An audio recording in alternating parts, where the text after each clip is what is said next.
Bonjour et bienvenue. À l'occasion de son 60e anniversaire, la Déclaration universelle des droits de l'homme est à l'honneur aujourd'hui dans The Mag.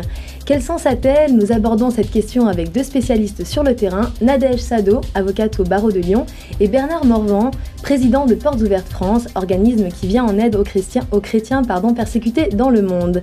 Jean-Louis s'accorde avec le thème du jour, avec un mot qui, malgré les apparences, peut être chargé de controverses et d'hérésie. Droit et législation, Hélène, quant à elle, s'arrête sur une loi inquiétante passée en avril 2008 en Inde sur la liberté de choix de religion. Francis Méan se penche sur un artiste qui allie création et engagement, Goya.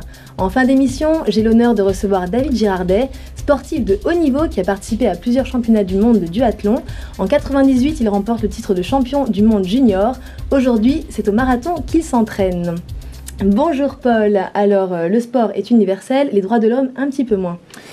Ça c'est sûr, et on va l'expliquer en détail avec donc Nadège Sado, avocate au barreau de Lyon, et Bernard Morvan, donc vous êtes le président de la branche française de Portes Ouvertes, donc une organisation au service des chrétiens persécutés. Et on vous a invité parce que ce 10 décembre, donc, on va célébrer le 60e anniversaire de la DUDH, Déclaration universelle des droits de l'homme. Alors peut-être simplement, avant d'aborder comme ce vaste sujet, plein de polémiques, il serait peut-être de bon ton de lire quand même au moins 2 articles de cette fameuse DUDH, et je vous propose d'écouter les articles 18 et 19, qui nous disent « Toute personne a droit à la liberté de pensée, de conscience et de religion.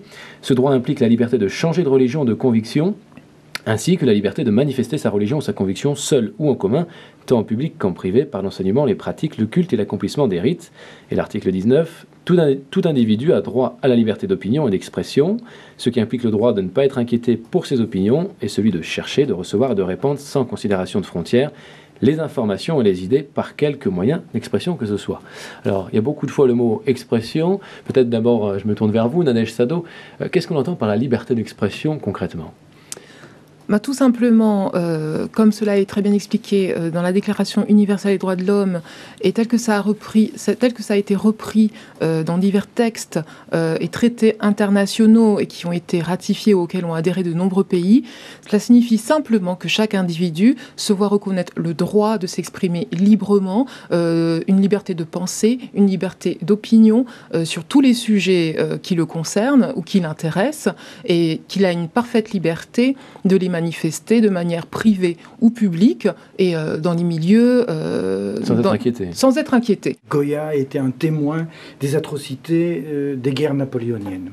Alors Goya a fixé un des tableaux, a peint un des tableaux les plus dramatiques de cette histoire de la guerre napoléonienne en Espagne, et ça s'appelle les fusillades du 3 mai 1808.